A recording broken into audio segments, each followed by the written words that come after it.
Welcome to Sarasu சமையல். இன்னைக்கு நம்ம ஒரு உருளைக்கிழங்கு போண்டா தான் செய்ய போறோங்க. இந்த உருளைக்கிழங்கு போண்டா நம்ம டீ கடையிலாம் சாப்பிட்டா நல்ல டேஸ்டா இருக்குங்களா, அதே டேஸ்ட்ல இன்னைக்கு நம்ம வீட்லயே செய்ய போறோம். இன்னைக்கு உருளைக்கிழங்கு போண்டாவுக்கு நான் மேல் மாவுக்கு வந்து எங்களோட சரசு ஃபுட் ப்ராடக்ட்ஸ் பஜ்ஜி மாவு சேர்த்து தான் செய்ய போறேன். எங்களோட சரசு ஃபுட் ப்ராடக்ட்ஸ்ல இந்த பஜ்ஜி மாவு வந்து ரொம்பவே ஃபேமஸ். எங்ககிட்ட எல்லாருமே நிறைய பேர் வாங்கிட்டு இருக்காங்க. இதுல செய்யும் போது இந்த உருளைக்கிழங்கு போண்டா இன்னும் சுவை கூடுங்க. வாங்க இந்த உருளைக்கிழங்கு போண்டா எப்படி செய்யறது பார்க்கலாங்க. உருளைக்கிழங்கு போண்டா பண்ணுறதுக்கு நான் ஒரு 1/2 கிலோ உருளைக்கிழங்கு எடுத்துருக்கேங்க. நல்லா தண்ணியில் கழுவிட்டு குக்கரில் சேர்த்துட்டேன். அதே மாதிரி நம்ம உருளைக்கிழங்கு வாங்கும்போது ஊட்டி உருளைக்கிழங்கு தேர்வு செஞ்சு வாங்கிக்கிட்டால் நல்லா மாவு மாதிரி வெந்துடும். நான் இப்போ ஒரு 3 விசில் வச்சு நல்லா வேக வச்சு உரித்து எடுத்துக்கிட்டேங்க. பாருங்கள், இந்த அளவுக்கு நல்லா மசிஞ்சு வருது. இப்போ போண்டாவுக்கு தேவையான வெங்காயம் நல்லா பொடிப்பொடியாக பெரிய வெங்காயம் நறுக்கி வச்சுருக்கேங்க. பச்சை மிளகாய், இஞ்சி நறுக்கி வச்சுருக்கேன். கொத்தமல்லி, கருவேப்பிலை எல்லாமே ரெடியாக இருக்குது. இப்போ பஜ்ஜி மிக்ஸும் ரெடியாக இருக்குங்க. நம்ம வேக வச்சு எடுத்து வச்சுருக்க உருளைக்கிழங்க இந்த மாதிரி கையிலையே நல்லா பிசைஞ்சு விட்டுக்கலாங்க. உருளைக்கிழங்கு பொடி மாசுக்கு மசிப்போம் இல்லைங்களா, அந்த மாதிரி கையிலையே நல்லா உதிர்த்து விட்டுக்கணும்.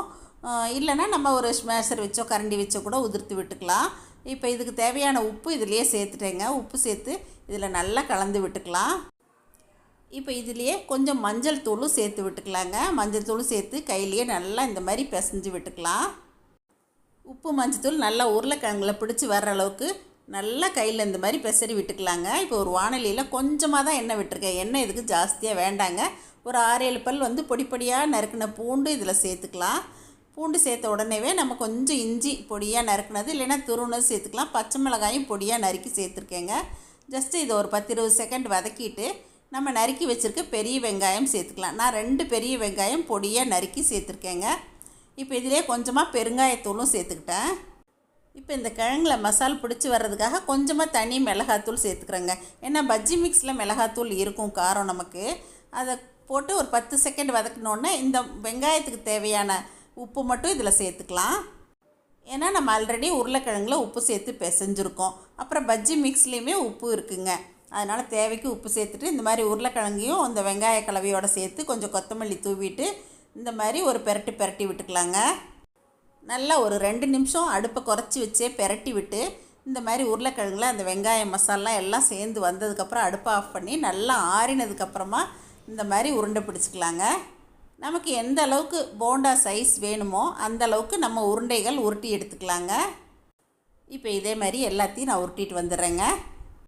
உருண்டைகள் உருட்டி வச்சதுக்கப்புறமா இப்போ எங்களோட Sarasu food products bajji mix எடுத்துக்கிட்டேங்க. பஜ்ஜி மிக்ஸில் வந்து கொஞ்சம் கொஞ்சமாக தண்ணி விட்டு பஜ்ஜி மாவு பதத்துக்கு இதை நம்ம நல்லா கரைச்சிக்கலாம். ரொம்ப தண்ணி ஆகிட்டாலும் எண்ணெய் குடிச்சிரும். அதனால் நம்ம பார்த்து கொஞ்சம் கொஞ்சமாக தண்ணி விட்டு கரைச்சிக்கலாங்க. ரொம்ப தண்ணியாகவும் இல்லாமல் ரொம்ப கெட்டியாகவும் இல்லாமல் பாருங்கள், நம்ம கையில் எடுத்து விட்டால் இந்த அளவுக்கு நிற்கணும். இந்த மாதிரி ஒரு பதத்தில் மாவை கரைச்சி எடுத்துக்கிட்டு இப்போ நம்ம உருட்டி வச்சுருக்க உருளைக்கிழங்கு உருண்டைகளை இதில் போட்டு அப்படியே எண்ணெய்க்குள்ளே போட வேண்டியது தாங்க. மசாலில் வந்து இந்த மேல் மாவு கொஞ்சம் நல்லா பிடிக்கணுங்க. அந்த அளவுக்கு கரைச்சிக்கிட்டு இப்போ நம்ம வந்து காஞ்சிட்ருக்கிற எண்ணெயில் ஒவ்வொன்றா இப்போ மாவில் டிப் பண்ணி போட்டுடலாங்க.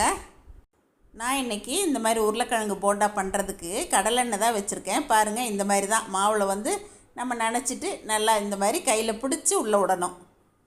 எண்ணெய் நல்லா காஞ்சதுக்கப்புறமா தான் நம்ம போண்டாக்கில் சேர்க்குறோம். அதனால் நம்ம போண்டாக்கில் ஒவ்வொன்றா எண்ணெயில் விடும்போது அடுப்பை வந்து நல்லா சிம் பண்ணிடலாங்க. அதுக்கப்புறம் போண்டாக்கில் போட்டு இந்த மாதிரி கொஞ்சம் மிதமான தீயில் வேக வைக்கலாம்.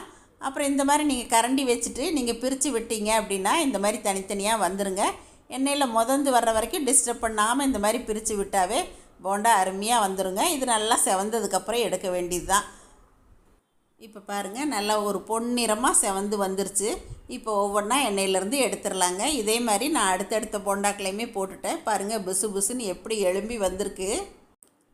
நல்லா கையில் தொட்டு பிக்கும் போதே பாருங்கள், வெளியில் வந்து நல்லா மொறுமொறுன்னும் உள்ளே நல்லா பதமாக உருளைக்கிழங்கு போண்டா ரெடிங்க. சூடாக சாப்பிட்டா ரொம்ப அருமையாக இருந்துச்சுங்க. 6 நாளும் அந்த டேஸ்ட் குறையவே இல்லை, அந்த மொறுமொறுப்பு குறையில, ரொம்ப நல்லா இருந்துச்சு. ஈவினிங் ஸ்நாக்ஸ்க்கு ஒரு தேங்காய் சட்னி சுட்டுட்டு சாப்பிட்டா கேட்கவே வேண்டாங்க, அவ்வளோ சுவையாக இருக்கும். கண்டிப்பாக நீங்களும் இதை ட்ரை பண்ணுங்கள். நான் செஞ்சு காட்டினேன் இந்த உருளைக்கிழங்கு போண்டா உங்கள் எல்லாருக்கும் ரொம்ப பிடிச்சிருக்குன்னு நினைக்கிறேங்க. எங்கள் வீட்டில் எல்லாருமே ரொம்ப பிடிச்சிருந்துச்சுங்க. எங்கள் வீட்டில் இன்றைக்கி கொஞ்சம் கெஸ்ட் வந்திருந்தாங்க.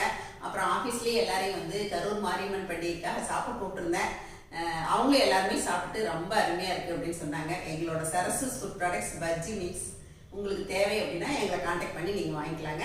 நம்பர் உங்களுக்கு ஸ்க்ரீன்லேயே கொடுத்துறேன். தேவைப்படுறவங்க எங்களை காண்டாக்ட் பண்ணி வாங்கிக்கலாங்க. சாதாரணமாக நம்ம கெஸ்ட் எல்லாம் வரும்போது வடை பஜ்ஜி இந்த மாதிரியே போடுவோம். சரி, கொஞ்சம் வித்தியாசமாக இந்த மாதிரியும் செய்யலாமே, ரொம்ப ஈஸியாக செஞ்சிடலாங்க. கண்டிப்பாக நீங்களும் ட்ரை பண்ணி பாருங்கள். எப்பயும் போல் உங்களோட ஃபீட்பேக் சொல்லுங்கள். பிடிச்சிருந்தா லைக் ஷேர் பண்ணுங்கள். மறக்காமல் என்னோட சேனலை சப்ஸ்கிரைப் பண்ணிங்க. தேங்க்யூ. சரசு சமையல் பாருங்கள், சமையல் நல்லா பண்ணுங்கள். சரசூஸ் ஃபுட் ப்ராடக்ட்ஸ் பொடிவைகள் தேவைப்படுறவங்க இங்கே கொடுத்துருக்க வாட்ஸ்அப் நம்பரில் காலை 10 மணி முதல் மாலை 6 மணி வரை எங்களை காண்டாக்ட் பண்ணி வாங்கிக்கலாங்க. தேங்க்யூ.